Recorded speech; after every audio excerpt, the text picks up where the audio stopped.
Nessa tarde, mais uma vez, ouviremos a pregação da Palavra do Senhor. Estamos nesta série de exposições da Confissão Belga. Estamos no o artigo de número 1. Vamos ler então o artigo 1 da Confissão Belga ao final do nosso boletim. Artigo 1. Só existe um Deus. Todos nós cremos com o coração e confessamos com a boca que só existe um Deus, que é um ser espiritual e simples. Ele é eterno, incompreensível, invisível, imutável, infinito, onipotente, perfeitamente sábio, justo, bom e a fonte transbordante de todo o bem. A parte da confissão para a qual olharemos nessa tarde é a seguinte: que só existe um Deus, que é um ser espiritual e simples.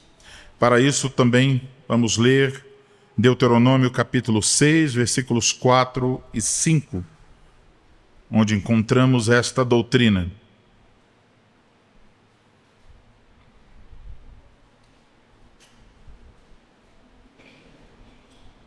Deuteronômio capítulo 6, versículos 4 e 5.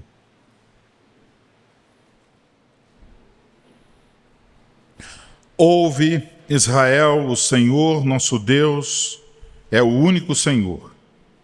Amarás, pois, o Senhor teu Deus de todo o teu coração, de toda a tua alma e de toda a tua força. Até aí, a leitura da palavra do Senhor. Nós vamos orar nesse instante.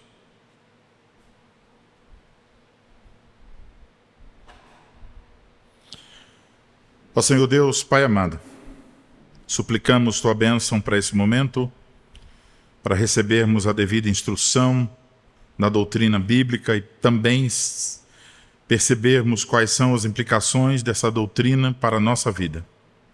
Ilumina o nosso entendimento, nos dá graça para entender a sã doutrina e aplicá-la à vida de cada um de nós para sermos obedientes ao Senhor. Em nome de Cristo oramos. Amém.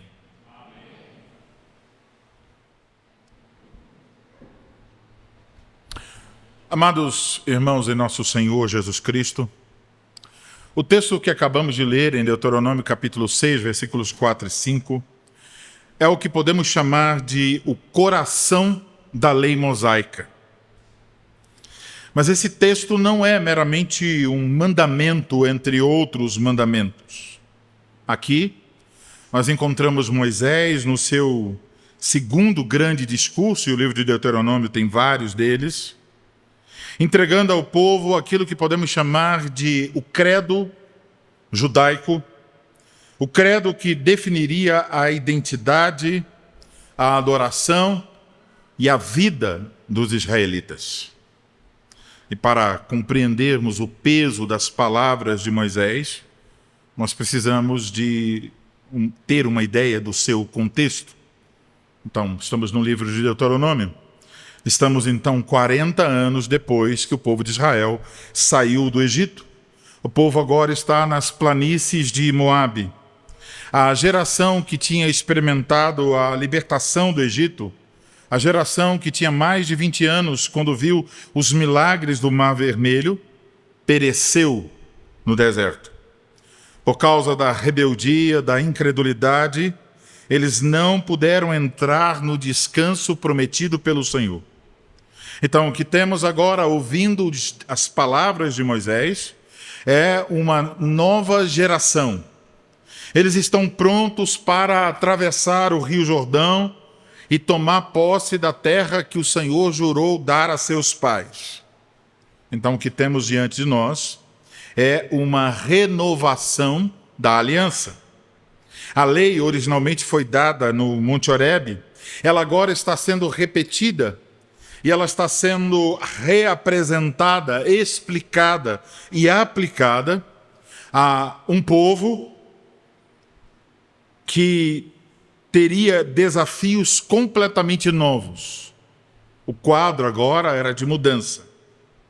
Eles não mais viveriam como nômades no deserto, mas agora eles teriam que viver como uma nação no meio de povos pagãos.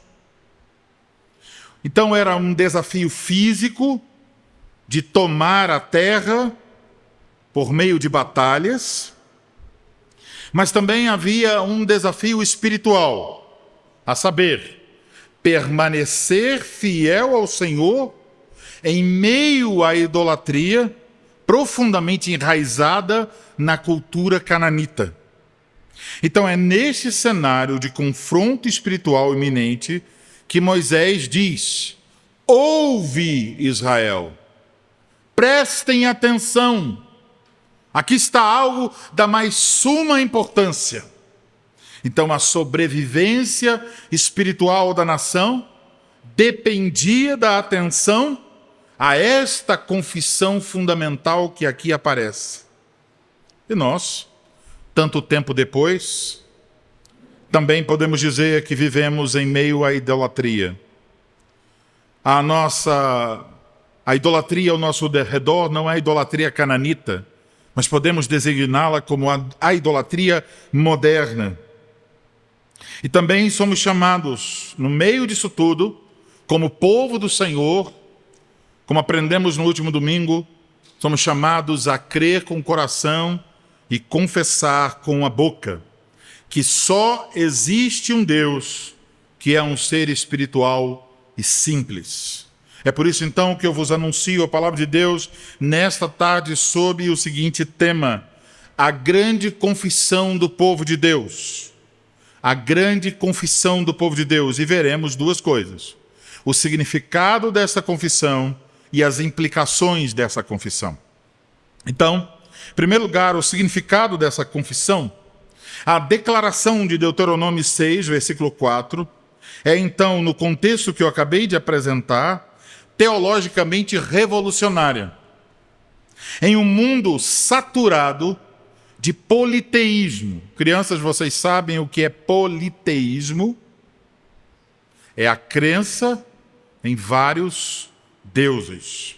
Então, o mundo antigo era saturado de politeísmo, onde cada cidade, cada montanha, cada força da natureza tinha a sua própria divindade.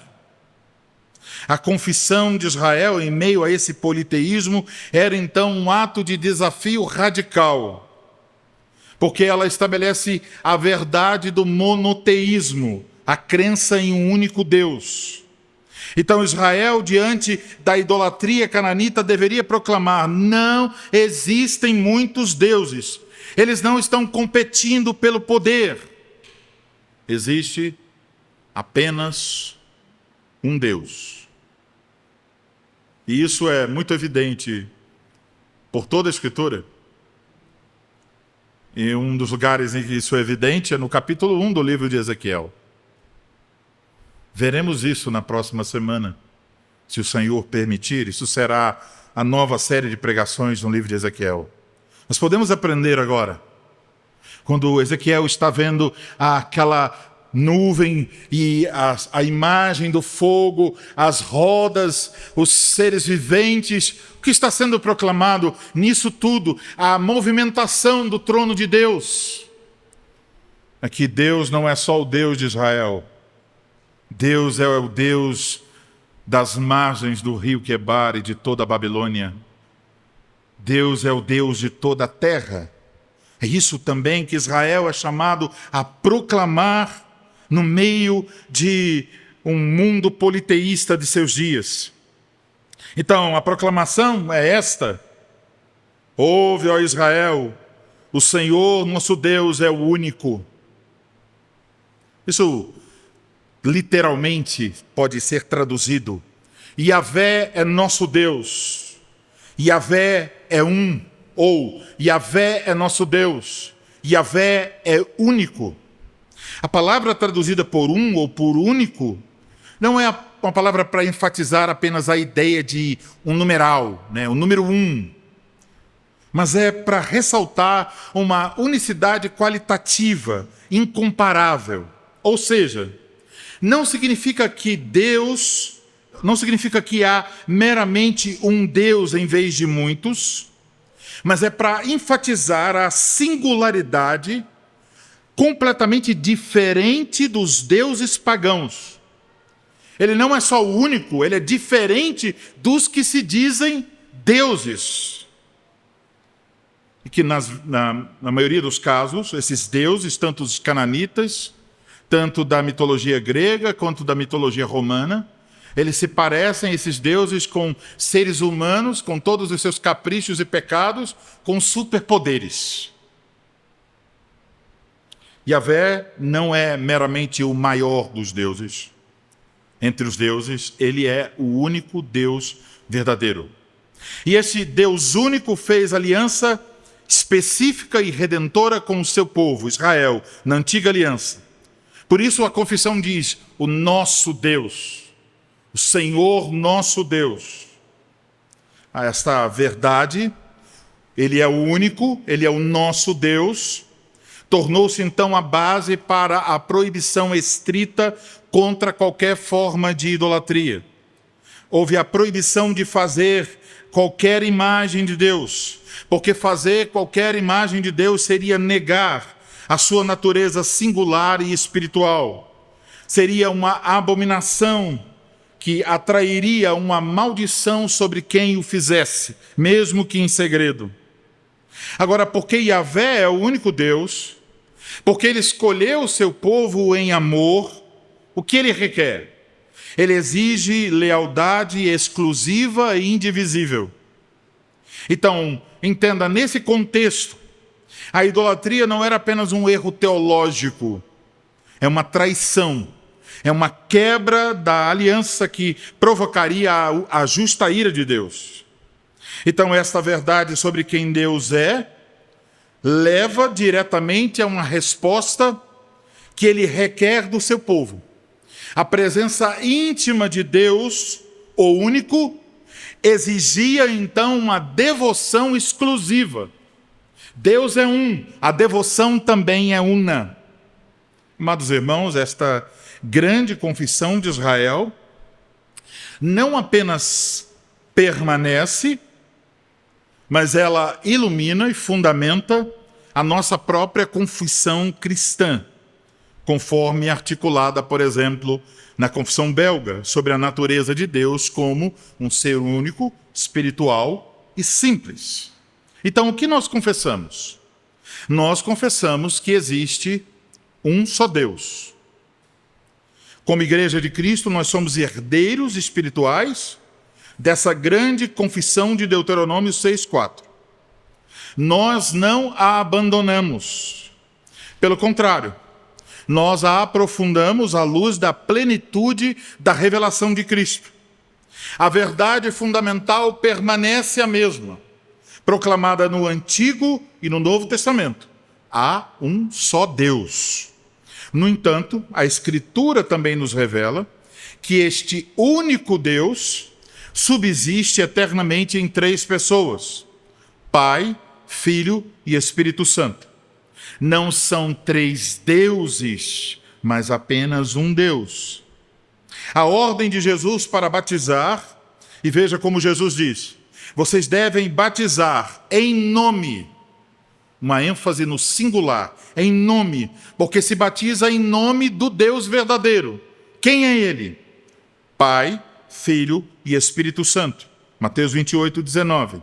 E em muitas outras passagens do Novo Testamento e do Antigo Testamento, essas verdades são enfatizadas. Confessamos, portanto, a unicidade e a singularidade de Deus. Ele é o único Deus e não há ninguém como Ele. E ainda mais, dizemos como o povo de Israel, esse único Deus é o nosso Deus por causa da nova aliança em Cristo Jesus. Agora, a segunda coisa que confessamos que esse único Deus é um ser espiritual.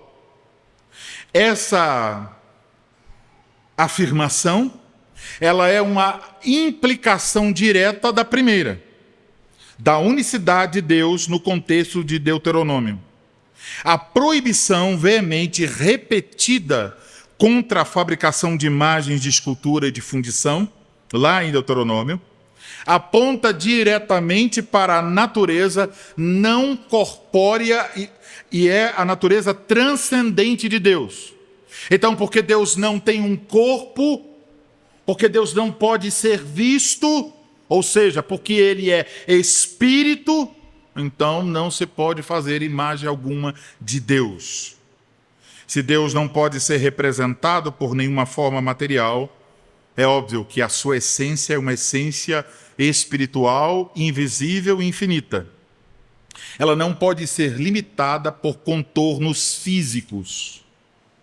Isso coloca em contraste, um contraste absoluto com os ídolos materiais, pedra, ouro, prata, madeira, com corpos parecidos com corpos humanos ou corpos de animais, os ídolos dos cananeus e de todas as religiões pagãs. Eles têm uma imagem, eles são representados de alguma forma, eles aparecem, eles possuem um corpo.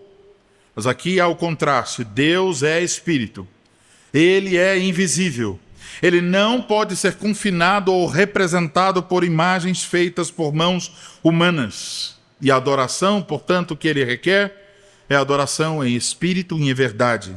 Essa é a consequência direta e natural da natureza espiritual de Deus. Agora temos a terceira coisa que confessamos. Confessamos que Deus é um, confessamos que Deus é um ser espiritual e confessamos que Deus é um ser simples. Essa também é uma afirmação que deriva da primeira, da unicidade de Deus.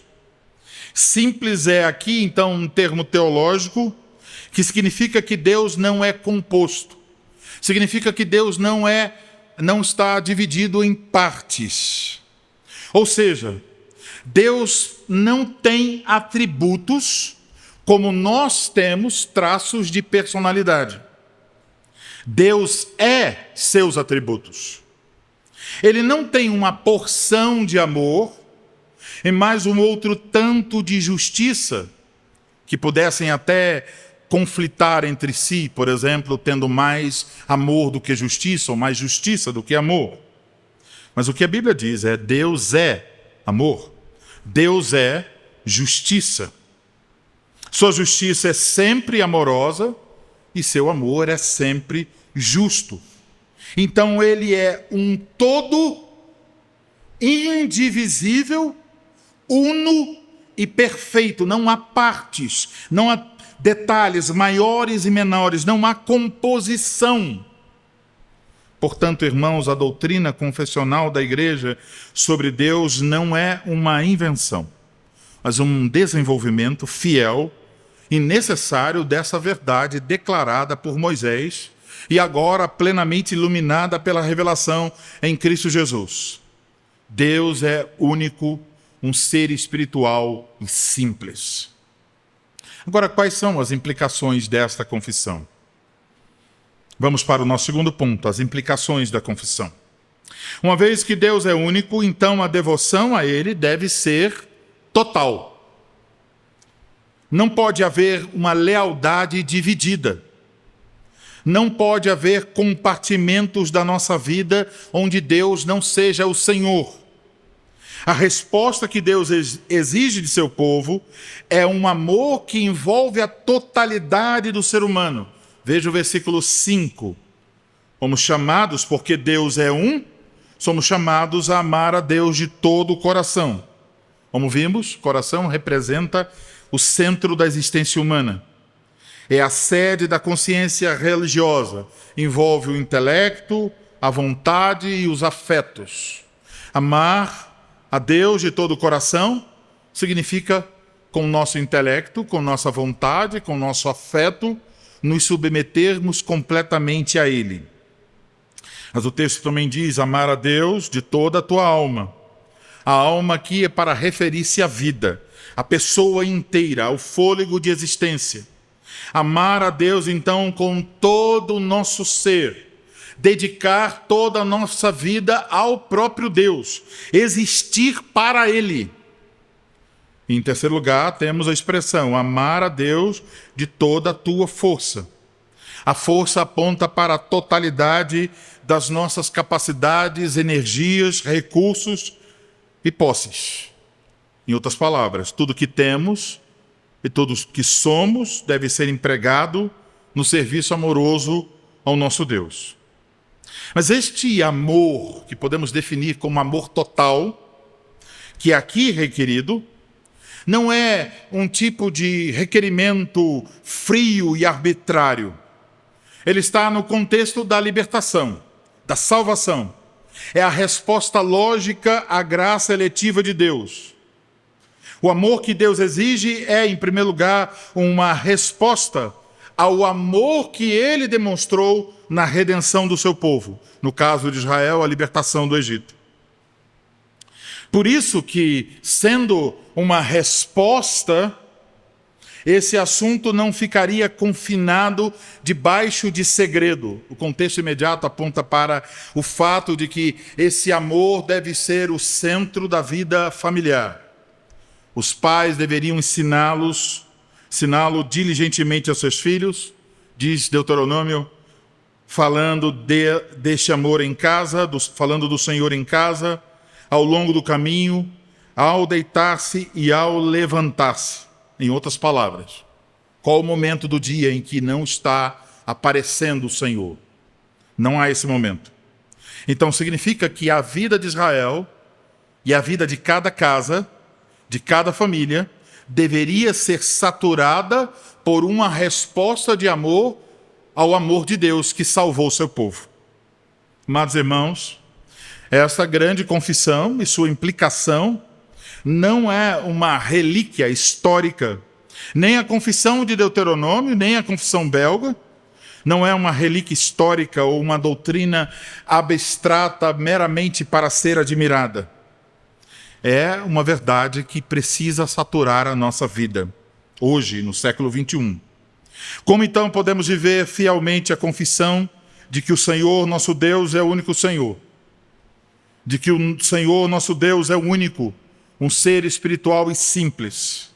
3 aplicações podemos tirar do que ouvimos da instrução dessa tarde. Primeira, nós somos chamados a rejeitar a idolatria moderna. Porque Deus é um, nós somos chamados a rejeitar a idolatria moderna. E vocês sabem, os ídolos hoje raramente são feitos de madeira ou pedra. Os nossos ídolos são muito mais sutis. E eles se escondem no coração. Podemos pensar em alguns. A autossuficiência que vem da riqueza. A justiça própria que surge das nossas realizações. A nossa busca incessante por segurança, poder, aceitação ou comodidade. Qualquer coisa, por mais boa que seja, mas que exige nossa lealdade final, que queira ocupar o trono do nosso coração, no lugar de ou ao lado de Deus, é um ídolo.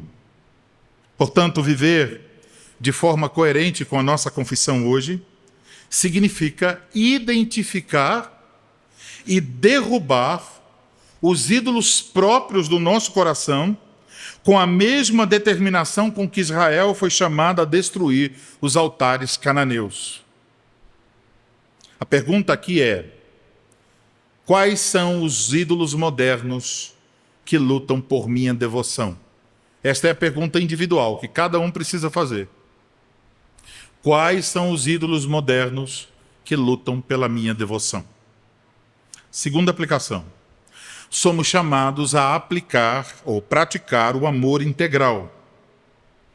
A nossa fé, facilmente nós podemos dividi-la em compartimentos. Por exemplo, oferecemos um tempo a Deus no domingo e Ele parece que está presente lá, mas quando inicia a segunda-feira do nosso trabalho, nós excluímos Deus.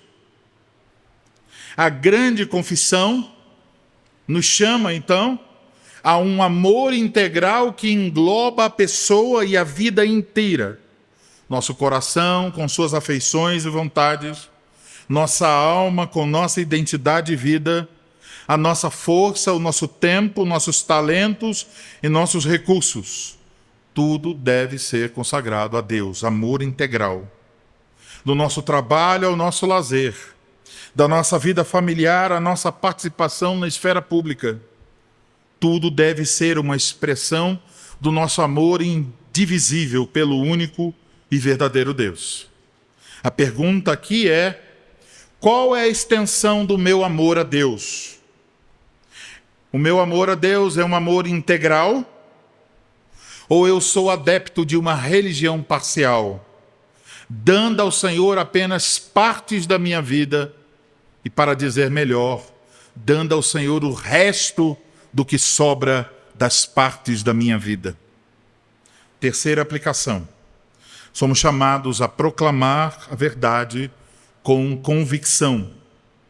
Assim como a confissão de Israel, o Senhor é um, foi uma declaração radical e contracultural em um mundo politeísta, a nossa confissão no Deus triuno, na salvação exclusiva em Cristo, é igualmente radical e, podemos dizer, escandalosa para a mentalidade pluralista dos nossos dias. As pessoas dizem: todos os caminhos levam a Deus. No final é um só Deus. E nós devemos responder com sinceridade, fidelidade e amor: isso é uma mentira. Não é verdade. Nem todos os caminhos levam a Deus. Há um só caminho que leva a Deus. É Jesus Cristo. Em todas as religiões salvam. Apenas o Senhor Jesus Cristo é o caminho para Deus. A nossa tarefa, então, não é menor que Israel. Nós somos chamados a nos apegar firmemente a essa fé e a proclamá-la com amor e convicção, a verdade bíblica. Existe apenas um Deus que é verdadeiro e o único caminho para Ele é seu Filho Jesus Cristo. A pergunta aqui é: eu tenho coragem para dizer em um mundo pluralista: o meu Deus é o único Deus? A minha religião é a única religião verdadeira? O Cristo que eu sigo é o único Cristo que salva? Isso pode ser visto também, a outra pergunta, isso pode ser visto nas minhas palavras, nas minhas decisões, no meu comportamento. Portanto, irmãos, possamos ouvir e obedecer, e possamos nos juntar à nuvem de testemunhas de Israel e da igreja ao longo dos séculos, confessando com nossas bocas, vivendo com nossas vidas, que o Senhor nosso Deus é o único Senhor, um ser espiritual e simples. A Ele, Pai, Filho e Espírito Santo, o único Deus verdadeiro, seja toda a honra, glória e amor total em nossos corações, agora e para sempre. Amém.